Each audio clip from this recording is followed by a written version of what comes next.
It is primary election day in the state of Illinois, and a lot of people heading to the polls to cast votes for either Republicans that are running for various offices, from governor to attorney general to local congressional districts and even some state house districts, to Democrats pulling a ballot. Some of the choices that you have include for Secretary of State. You do have a choice for who you want to be the Democratic nominee for governor. Governor J.B. Pritzker, the incumbent, does face Beverly Miles on that ballot, but you can't vote for a Democrat and a Republican. You can only pull one party ballot. And that's it. So what are you seeing out there with the election? Of course, we've got a whole ton we got to get to, including some voices about the issues. And still this hour, we are going to be talking with Jesse Sullivan. He's running for governor for the Republican nomination, one of 6. But we'll take your phone calls as we get them in this segment. Good morning. You're on WMAY. Greg, remember when people didn't vote for Hillary Clinton? You just didn't like the emails, and then Trump won. Remember that? Yep. I'm going to go in there today and vote for Rodney Davis. Okay. Switch party. All right. You've also got choices there for the gubernatorial campaign. You going to leave that blank, or what do you think? No. My main goal is to make sure Rodney gets in and not his opponent, and I'll leave all my opinions off the air. All right. Well, there you go. Yeah. But you did share that opinion. I appreciate that. Let's hear now from some of the voices at the Trump rally, because, it was, of course, you heard a lot about what Mary Miller had to say. And we talked with her yesterday, and we'll talk with Congressman Davis a little bit later on this morning. But the Trump rally on Saturday, you heard a lot of people about what happened on the stage. But what about those who were there at the actual rally? I went and I talked to them, and here's some of what they had to say when I asked if they were interested in talking to media about what the issues are in this campaign. We need to get all Republicans in there and get the Democrats out of there, because they're just bringing our country down. I mean, we were so high up 2 years ago, and now we're just going down the sewer hole right now. So the fact that America needs to fix our economy, our foreign policy. We need someone that knows what they're doing. We're just here for Trump. Trump is the American voice, to be honest, right now. I think immigration's big. I think the economy, inflation, everything that's going on in today's world. And then I see you've got a contingent with you. Are these just family? And then family, friends. Great. And how important is it? Are they part of the equation when you go to the polls? Oh, definitely. Granddaughters, grandkids, yeah. They don't need this kind of crap in their life. We need to clean it up. So what do you think are the major issues heading into November? Voting. We need paper ballots. Rockford just got brand new electronic voting machines, so I can't imagine how that's going to turn out. I think that we need to save our Constitution, and then America will follow. Second Amendment. Okay. We need to have our Second Amendment. That's part of our constitutional rights. It wasn't just given by our forefathers, but it was given to us by God. I think that right now, the gun laws and the pro-life choice and all that kind of stuff, that's important right now. But me personally, I feel like we need to more focus on the mental health of America, because that's like the foundation. And I know personally during 2020, I went through so much, like mentally and emotionally and spiritually.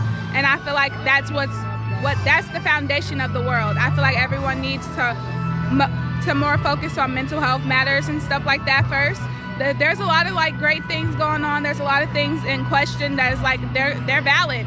But for the foundation of our planet and for the future and generations to come, we need to make sure that we have our mental health in check, which I noticed in 2020, a lot of us don't have our mental health in check, and it's important. So again, that's just some of the voices at the Trump rally on the issues that they're focused on. Now, over the weekend, you could have taken to Twitter and seen some of the issues that the Democrats are focused on, and access to abortion is obviously among those. But what about electability? That's something a lot of you are heading to the polls to really answer. And one of the questions for those who are leading in at least some of the races for Republicans, you got State Senator Darren Bailey, who's leading.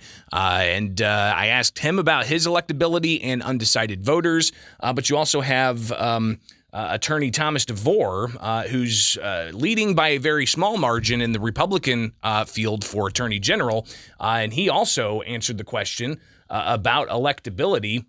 And here's what they had to say during the Trump rally, hanging out with the crowds and mingling with various voters and whatnot. Darren Bailey followed by Attorney Thomas DeVore. And that particular polling from Ogden and Fry shows Bailey with a substantial lead over Jesse Sullivan, who we'll actually talk with here in about a few minutes. But you have Attorney Thomas DeVore over Steve Kim and Steve Shetukis in the AG race for the Republican nomination. So what about electability, and what about the idea of those undecided voters? Here's Bailey followed by DeVore. When's the last time Illinois had a true conservative Republican governor, someone who stood up and did something and got something done?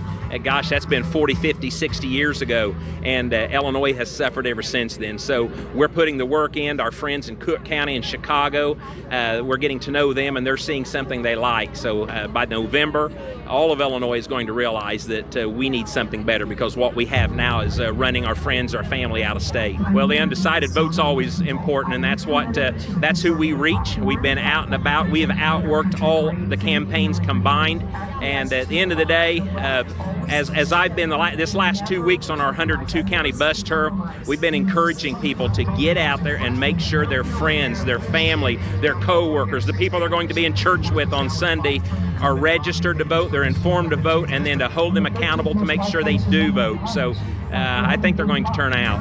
You know, I've seen a couple of the polls. I don't take them too serious. One had me up double digits with quite a few still undecided. So I'm feeling good about it. The message that we've been giving across the state on the bus tour and stuff, I think people appreciate it. They want to get back to where they're more involved in their government, and which is what my message has been all along, is that the people have to take charge and they have to be in control of their government and not having one man or one woman running the show. And I think that message has been very effective.